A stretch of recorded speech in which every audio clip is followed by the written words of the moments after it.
Друзья, я сейчас нахожусь в самом отдаленном селении, в котором мне когда-либо случалось побывать. Мы сейчас где-то очень-очень далеко в горах Дагестана. Дагестан – это край удивительных гор, древних традиций и потрясающей природы.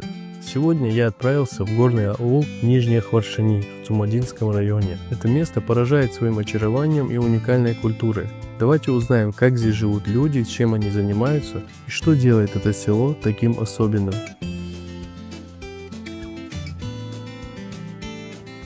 Я добирался сюда почти 8 часов от Махачкалы, и мы теперь здесь. Нижние Хваршини находится на высоте 1854 метра над уровнем моря. Дорога сюда – это уже большое приключение. Извилистые серпантины, виды на горные реки и свежий воздух, которым, кажется, ты не можешь надышаться. Все время останавливаюсь, что-то снять, просто полюбоваться. Сумасшествие.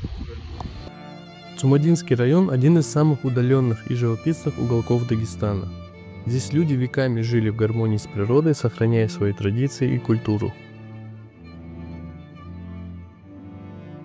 В селении Нижние Хваршини проживают в основном аварцы. Это один из многочисленных народов Дагестана, который исповедует религию ислам. Жизнь в этом селе протекает так же, как и во многих других горных селах Дагестана. Люди здесь очень добрые и всегда готовы поделиться теплом друг с другом и с гостями. Как вы могли заметить, в горных аулах всегда очень узкие улочки. И на это есть несколько причин. Горные аулы строились на склонах, где земля ограничена, и узкие улицы позволяли максимально эффективно использовать доступную территорию. Еще одна причина – это ветрозащитный коридор. Высокие стены домов и близко расположенные здания уменьшают воздействие сильных горных ветров. Это особенно важно зимой, когда холодные ветра могут быть опасными. Еще одна, возможно, самая важная причина – это то, что горные аулы формировались в условиях сильной общинной культуры. Близость домов символизировала единство жителей. Узкие улицы также служили местом общения. Люди легко могли переговариваться через окна соседних домов. Встретили здесь местного жителя, его зовут Магомед Расул. Интересно у него узнать более подробно о жизни в этой глубинке. Мамад Расул, а сколько здесь живет людей в этом селе?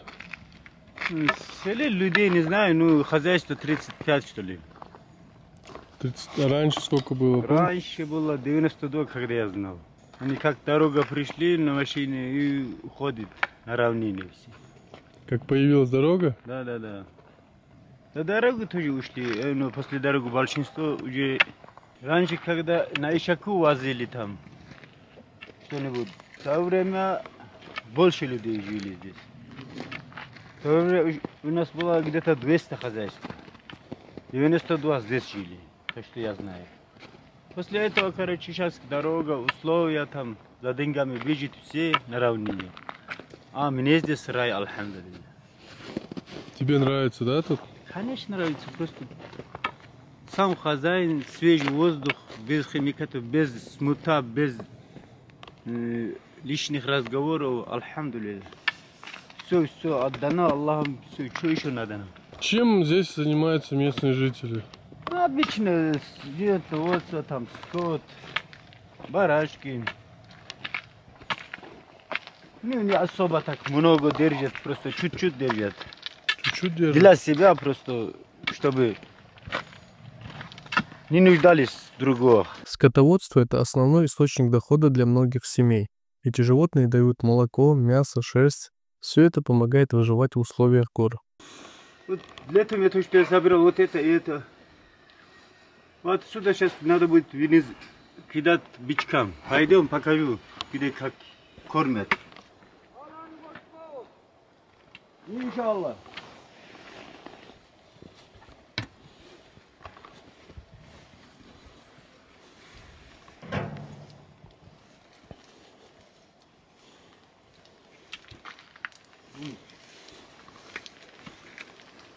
Почти не оставил. Как не остался, да. Сена у нас очень много, брат. Да это не может.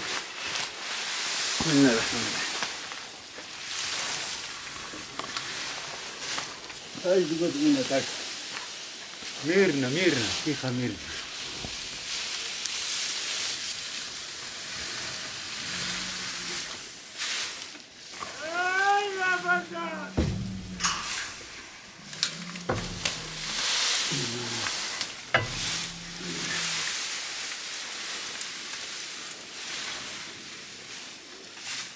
Момич, давай, бегу.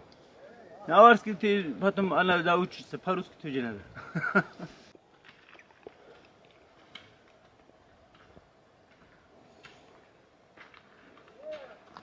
Она знает свою дорогу. Я тебя тихо, сама пришла. Друзья, здесь очень тихо.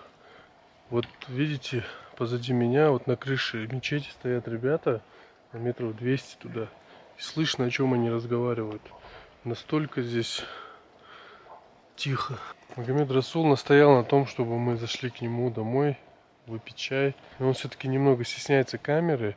Говорит, что у него 1,5 года назад случился пожар, и он практически весь свой дом потерял, и сейчас потихоньку его своими силами восстанавливает. И поэтому заранее нас предупреждает о том, что у него там все будет очень скромно. Видно, что очень стесняется. Но нам неудобно отказываться, потому что он очень сильно настоял зайти. И с его позволения я буду снимать внутри. Вот в этом доме он живет. На этой стене, кстати, еще видны следы пожара. Это его задний двор.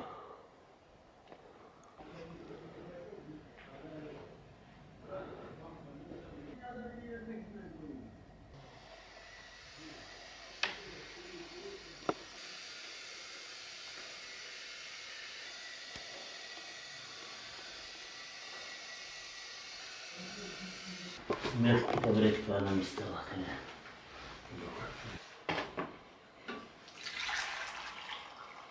Вы всю жизнь здесь живете? Не, последние лет 15, Так, лежит пока. 15 лет, наверное, я здесь. Вот так пускай лежит. На момент. А где вы до этого жили?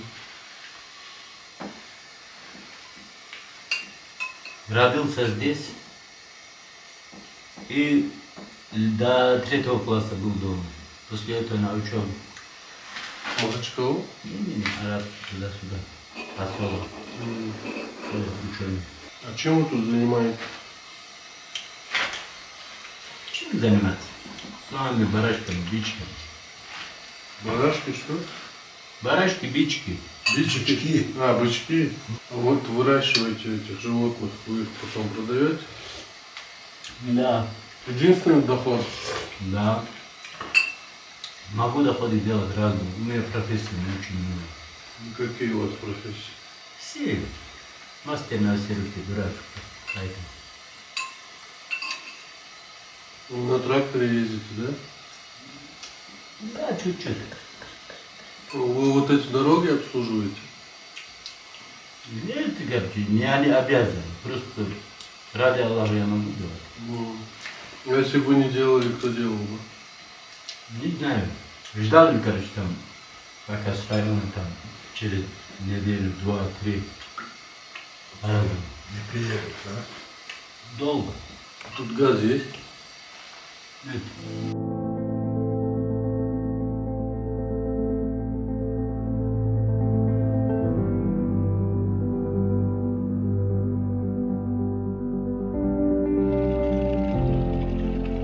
А что самое тяжелое в жизни вот в таком селе, в горном?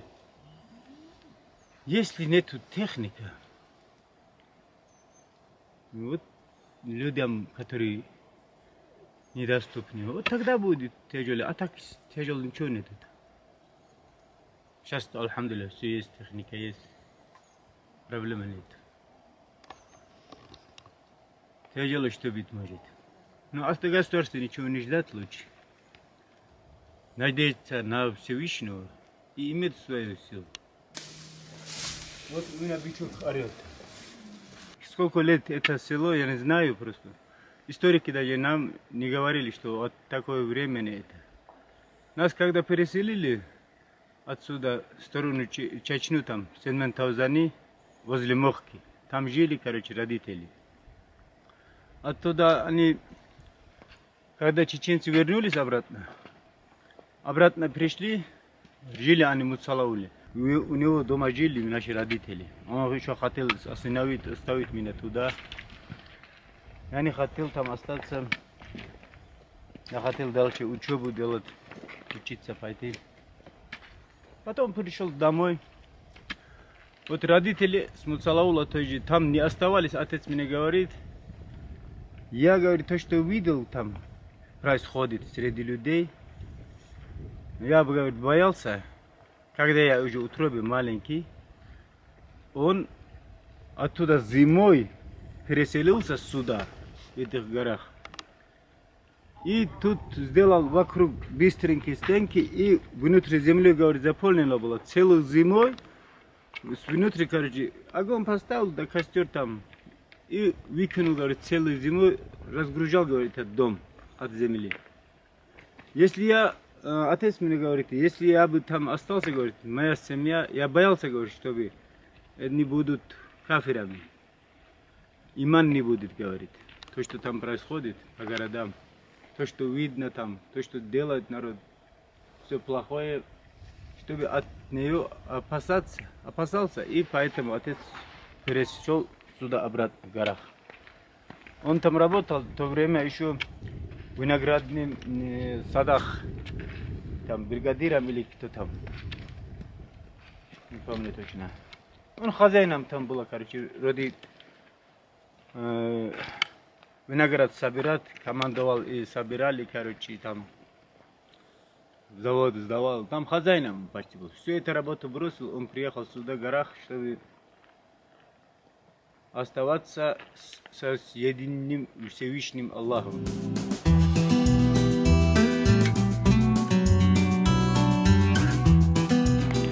Это твоя машина, да, Маундрасул? Да. А что с ней случилось? Она без тормоза пока просто. Однажды перевернули я ее. Без тормоза, когда спуск, когда я шел, мне пришлось ее в верхнюю сторону повернуть и чуть-чуть аккуратно. Аккуратно перевернуть, да? Да, аккуратно перевернуть. Ну, зажигание отключил, до первой скорость поставил, на верхнюю сторону повернул и аккуратно тормознул почти она и лег в сторону, в бок. Остановился. Да. Ну там только тормоза починить, она будет ездить? Будет, конечно. Но мотор только сделан, просто обкатка только завершена. В горах нам это достаточно.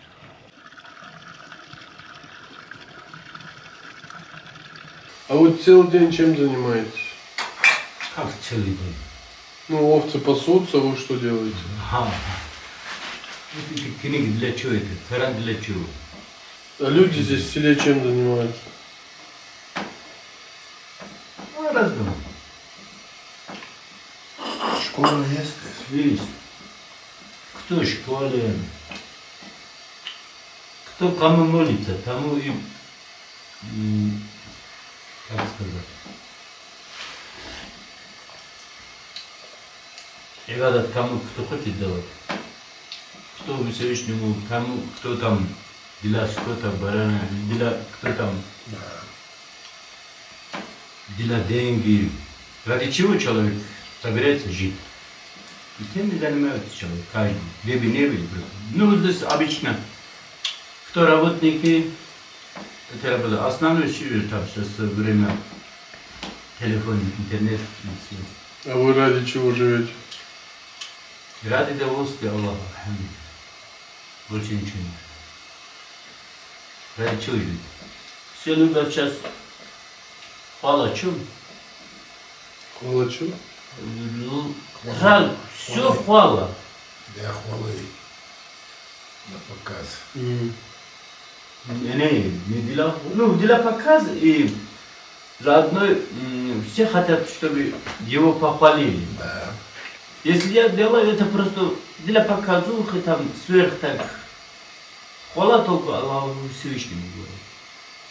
Альхамдулилlah. У вас семья есть? Семья есть у вас? Семья, жена у меня есть, там далеко, больная сестра, с ней за ней выхаживает. Анда. Она говорит, женись, женись, женись. Я все время. Откуда, где, на что я женюсь? Здесь на деревах, что ли, на камнях? Если цели нет. Вам надо богатую невесту найти, к ней переехать. Богат не надо мне. Богатство у меня хватит. Кушать пить. Так что халал мне, альхамдулилlah, все хватит. богатых я не ищу. Мне бедная, который будет молиться и ибадат делать, который верит истинной душой, не для показуха, который делает, ради Аллаха, который делает, бывайте тихо, мирный. Вот это такое чувство. Какую ищете? А? Какую ищете? Какой лучше будет? Богатая будет надо мной командовать, так, ты это делай, вот это, за мои деньги ты живешь там. Ты понял? Не в моем доме ты выйди отсюда. Так и мне не надо. И солярка не было, и оставил. Никто не держит. Не держит-то там. Гриш! Будут все смеяться, падать.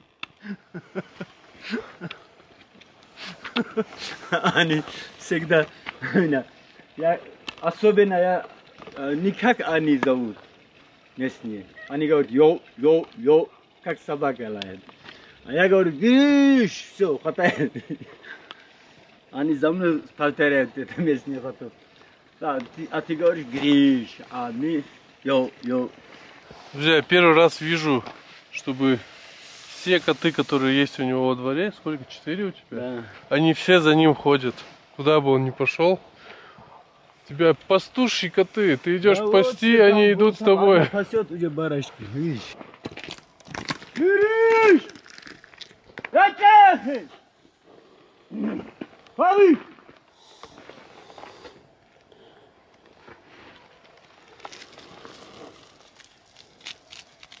Для тебя ничего не жалко. Когда идешь, алхамдулилlah, бисмилlah. Давай, хватит.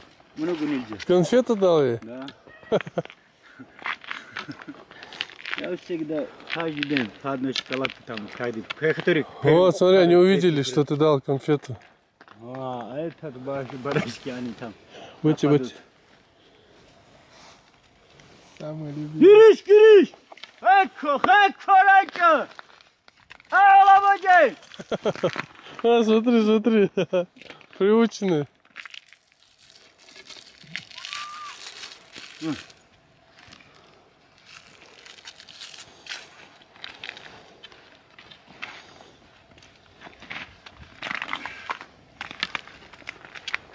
Вы когда-нибудь видели, чтобы овцу кормили шоколадной конфетой? И чтобы она сама в карман лезла своей мордой, чтобы достать ее? Зачем?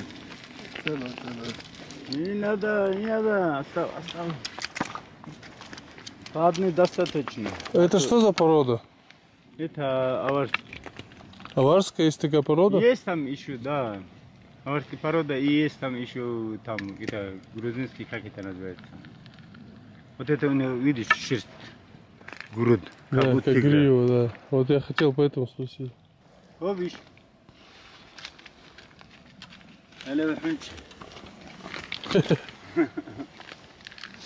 Дай ему по морду. А зачем тебе столько металла? Чтобы там было для братьев ислама просто. Кому что, хоть любой по дороге, который остался там, если что. Ты его сдавать собираешь? Нет, не собираю. А что не сдаешь? Не хочу. От этого сдал, просто копейки получили, потерял. А если железо, это золото. Просто можно на что хоть угодно там. В хозяйстве, да, По пригодится? хозяйству пригодится, по селу пригодится, на дороге пригодится, на все хоть, на что хоть угодно. Пускай никто не валяет. Это твой мотоцикл? Да, Ты пасешь, да, на нем? обязательно. Это твой собственный сбор? Да, чай. Да. Лаванда. Вот это зверобой. Когда ждут я живота, вот это. А ты с ним сползешь? А? Вон там солнечная батарея на крыше стоит, вот там аккумулятор. Там заходи, посмотри. На батарее на крыше стоит? Не, батарея, аккумулятор здесь стоит. Ну, а сама батарея. Панель туда, наверх.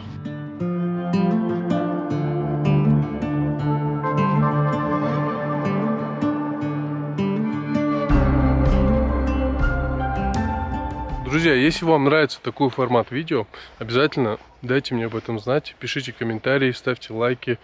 Я буду стараться находить для вас еще больше интересных людей в интересных местах, если вам такое нравится.